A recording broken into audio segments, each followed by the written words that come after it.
Welcome, everybody. Nice to be with you. A quick reminder, if you haven't signed up for the retreat, please do. It's going to be happening Monday after Christmas. So Monday the 26th to the 28th, and I do hope you can join us. Okay. Happy solstice, everyone. See some people still stumbling into the room, so it's good to have you. Yeah. Okay.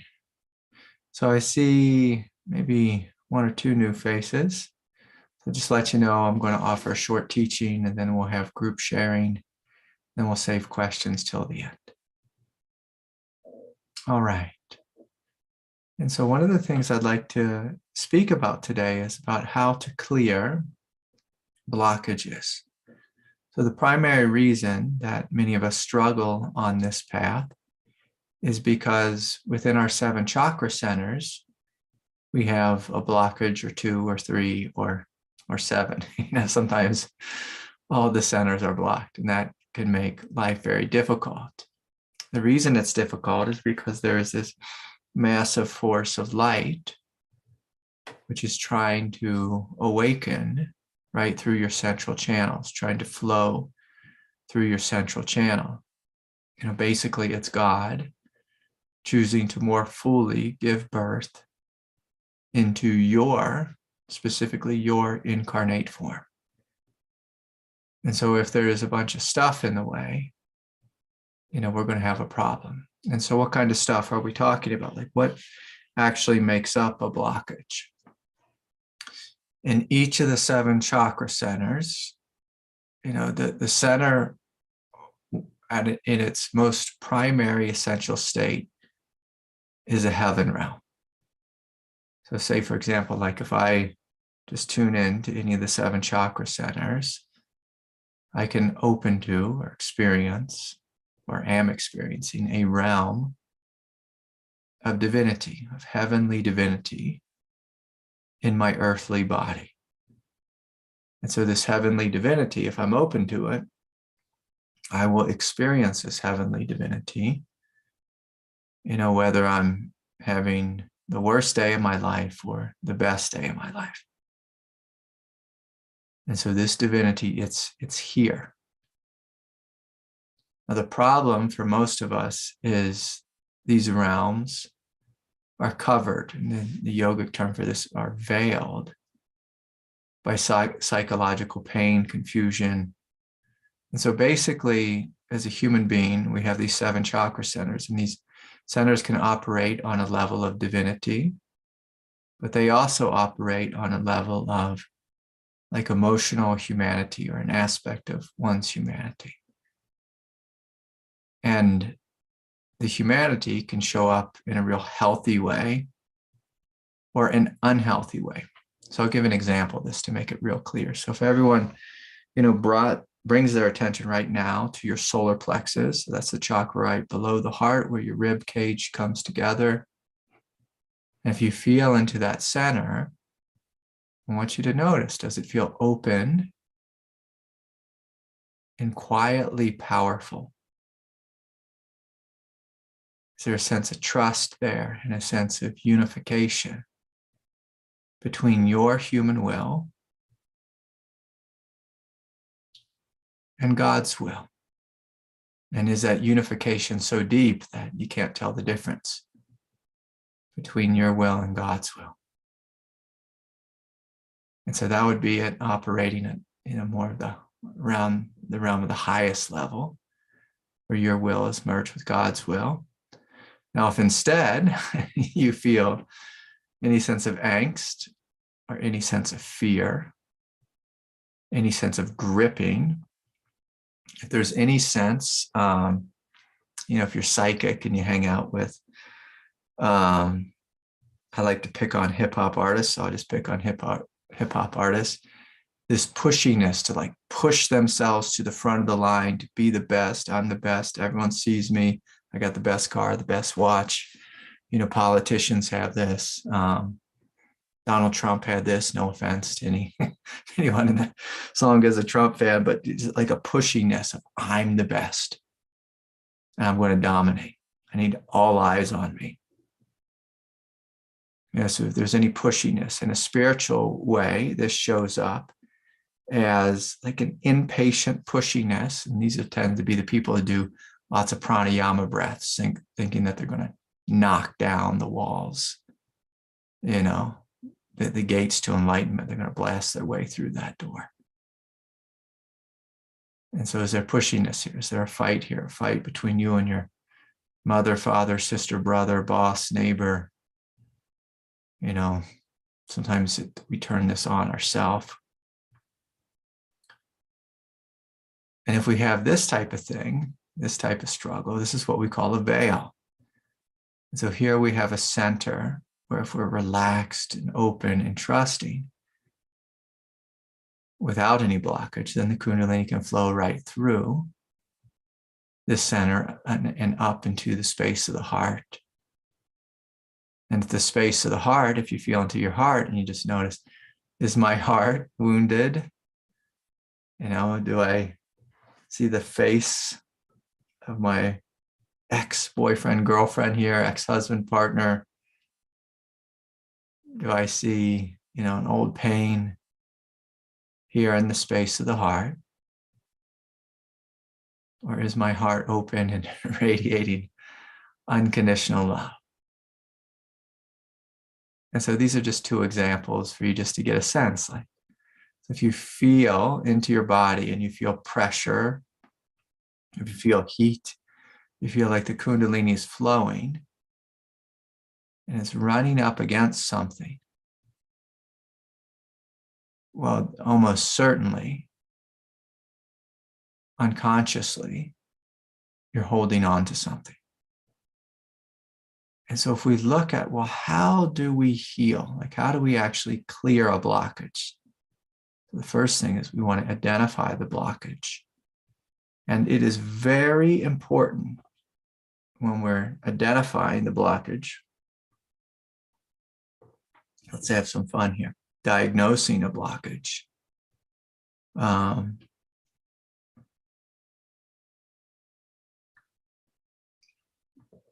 That we don't diagnose it, that we don't see it as a problem. What's important is that we start with this attitude of love. So an attitude of love will do this primary thing, is it begins to help to open the chakra centers, which is going to make it easier for Kundalini to flow. But if we don't choose to love, if instead we look at a blockage, I don't even like to use the word blockage. We look at a blockage as a problem, as something other. What we are doing is we're stepping into a realm of duality, we're stepping into a realm of division, we're stepping into a realm of judgment. And that's not going to be helpful. And so the thing that I invite is to look at any quote unquote blockages or veils the same way you would look at a crying child. We don't look at a crying child as a problem. We naturally, bend down and pick up a child who's crying. We naturally respond with compassion and openness and kindness. And this is what I'm inviting, is that we start with this basic attitude of kindness and compassion. Sometimes we try to do this path. Kundalini is a very feminine path. Sometimes we try to do it like the old yogic way, where we try to blast through all the gates through saying intense mantras and doing pranayama and be very forceful, and often these states don't stick. But if we start with this attitude of love, and say, for example, maybe you don't even know what's going on in your chakras. You just know that you have a story in your head, and that story is painful. And so now I'm going to offer this teaching about dropping through the layers. So say, for example, I have a story of guilt or blame in my head. Now, one of the things that happens is if I'm up here in my mind, I'm very far from my feeling centers. I'm far from my body. Like it's like the only place further I could go is out of my body, after I get to my mind. So if I'm hanging out my mind in a story, that's going to be the least helpful thing to do. So if I look from a place of love, what is driving this story? What's at the root of this story? Now, in order to do this, I have to let go of the details of the story. I need to let go of how someone wronged me or how, whatever happened, I think is unfair. I need to let go of any guilt or blame. So I need to look under the guilt, under the blame. And immediately in my body, there's a good chance I'll immediately descend into my heart. And I'll find that there's anger here or sadness. And so it's very important if I want to liberate these blockages or liberate these veils, that I fully feel the anger or fully feel the sadness, whichever is first. So let's say sadness. Well, let's say anger is first. So someone did me wrong. I have a story in my head. The story's not going to help. If I feel, and you can all kind of play along with me, see if there's any story in your head and you find the root. See if there's anger or sadness there. Can you fully feel the anger? And allow yourself, in a sense, to kind of like relish in the anger. Like just feel the heat of the anger, the intensity of it. And again, don't go into any stories, just the pure sensation, the heat, the sensation, the fire, the rawness of anger. And let's say we do this for a period of time. And then I invite you to look what's under the anger. Now, often what's under anger is a great well of sadness. Perhaps a feeling of being abandoned, or isolated, or alone. Just deeply hurt. And I encourage you, from a place of courage, to fully feel your sadness while you're breathing into it. You're holding a space of love, and kindness, compassion for any sadness. If tears want to come, they're fully welcome in this space. And so this is a space of love, of openness. It's a space of peace. It's a peace that's so deep that we fully allow there to be our story. And then under our story, you might see there's anger. And under the anger, if you're open, you might feel a great deal of sadness. And you might notice, like even as I'm playing this game, like you might hear me like laugh a little bit. And it's just what's happening is like there's this little fluttering that's happening in my chakra centers where they're opening more fully. And so that's like my little, you might hear me make these little noises. And that's the chakras actually fluttering open. And so you might notice that in yourself. These little gates in between the centers, the chakras opening, and more feeling coming through your body. Now, at this moment, if you have a strong mind and a strong superego, the normal thing would be to go up into your head, but actually be retreating up into your head. It's a fear response where we go back up into our head and we think about the details. And I encourage you not to do that. I encourage you to stay directly with your experience.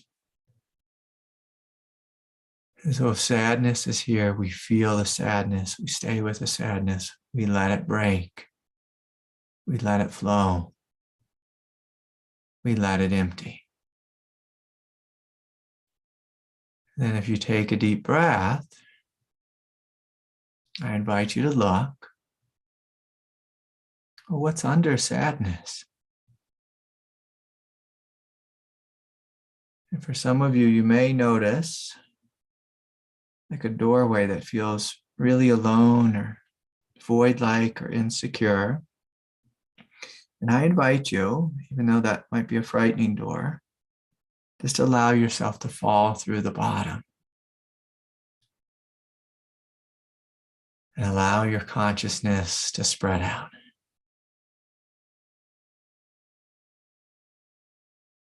And so as you fall through the bottom, you might notice that there's something underneath this deep sadness. And it might be another layer of emotion, or you might just fall through the bottom and discover this great ground of peace. A peace that has no beginning, no end. There's no above, no below. It's just peace in every direction. And that this peace is big enough to hold your human self. This peace is big enough to do any further healing that needs to occur. If you give yourself permission just to melt through all the layers, you come into this place where you're ripped wide open. Ripped wide open. It's just like, it's almost like this latch that you pull on and all 7 chakra centers just open up. And the energy can flow and it can spread out and it can expand. And, if there's any supernova here that needs to explode, there's plenty of room for energy to explode and to flow in all directions. And so this teaching is a teaching on how to clear the veils, how to drop through the blockages, how to drop through them, how to liberate them. And now today, you may have been a little successful, maybe a little bit energy moved, maybe a lot. We went really quickly with this, but generally speaking, I'll make it more real here, give you kind of more real time frame. Like this type of work, sometimes we can do it real quick when we're playing together.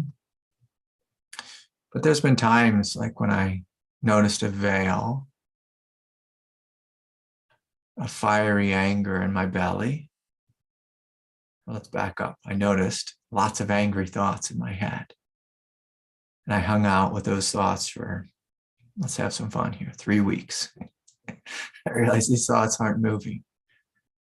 So I asked, what do I need to do? I need to go to the source. And so I sat with the heat in my belly with no story. It's the heat and the fire and the intensity and nausea, like the nausea of anger in my belly. Again, let's have some fun for 3 months. And then after those 3 months of sitting intently with a big open heart, I noticed a great deal of sadness. And I opened to the sadness and I cried and cried and cried for, let's say, a couple of weeks. And then one morning I get up to sit down to meditate and I feel a little bit of sadness there and one tear flows down my cheeks. And then I drop through the sadness and I open to this vast space of peace. And I'm shocked. I'm shocked that on the other end of what seemed like never-ending anger and rage was sadness. And then on the other end of what seemed like never-ending sadness was a primordial peace that was so utterly self-liberating. And as I melted into that, one becomes free. Free, and that center is liberated, the blockage is liberated, the Kundalini can flow. And because of this ground of being is open in such a huge way, later on down the line, if you find yourself really struggling, you realize, oh, it's not that big a deal because there's this primordial peace that's here. I've realized this peace. I know this peace. And this peace is actually doing the work. Now, a lot of people on the path of Kundalini, they try this old way of trying to force the energy up the spine, again, through mantra, through pranayama. And if all your chakra centers are clear, you're born a living saint, and like maybe you can blast through all 7 chakra centers by saying mantras and doing pranayama, and that works. But for most of us, if we've tried that path, it only works temporarily. Like we can use our will to blast, the Kundalini up the spine, out the top of the head, and feel a sense of freedom.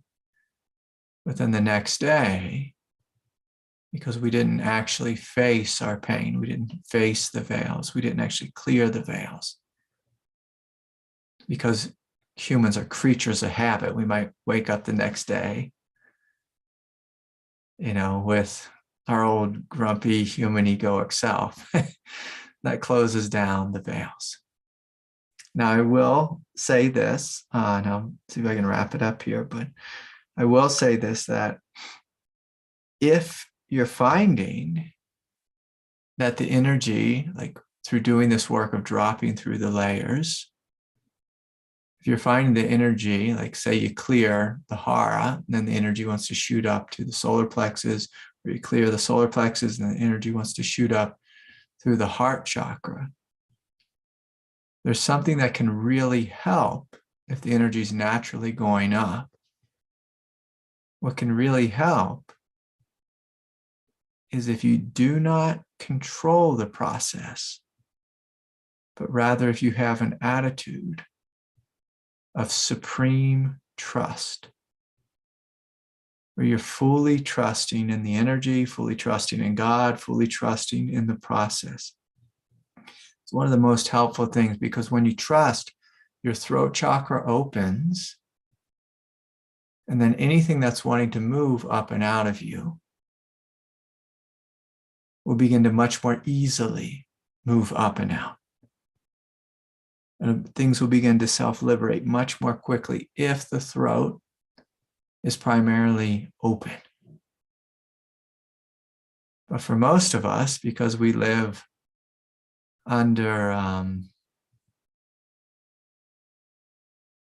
because we live identified as the ego, as the small me, which is based in fear, most of us, we don't trust.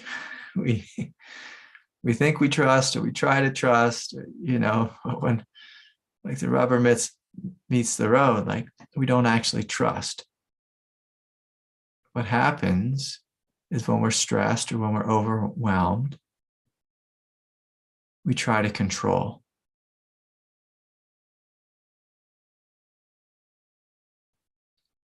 And so if that's us, and again, that's probably most everyone, if we look at the human body, we ask, well, how do I help myself trust? Like you can't force trust. There's this trick that if you soothe your nervous system and help your body and your psychological nature feel safe, then the body naturally begins to trust. Like, for example, if you don't feel safe, it's very hard to fall asleep. Your body doesn't let go, your mind doesn't let go, it just keeps you awake. But if you put your body in a warm, comfy bed in your own home, the body just naturally just falls asleep. So it lets go, it trusts in sleep. In the same way with Kundalini, the same way with God, if you help your body and your nervous system to feel safe, it will naturally begin, or more easily begin, to trust. And so there's this path of the energy self-liberating through you dropping through the layers. There's also this path of Kundalini wanting to flow up the spine and self-liberate itself. But the Kundalini cannot do that unless you first trust. The more you do the first work that I offered today, what you teach your body is that you are strong, that you are powerful, that it's safe to let go. And so when you do this first teaching that I offered, of dropping through the layers, you're teaching your body to trust, you're teaching your body to be open, which will naturally allow for the Kundalini to flow much more easily. And so sometimes I reflect, and it seems that, in this song, I'm just teaching everyone to cry or teaching them to be angry. But really what I'm wanting is I'm wanting you to get out of your head and get into your feelings. But that can be a trap too if we just stay with our feelings. It's important to fully allow the feelings, to meet them with love. And then at some point when the feeling is being fully met by love, fully supported, fully validated and acknowledged, I invite you to look what's under it. And then what's under that, and what's under that, and what's under that. And finally, we come into the ground of being, a state of liberation.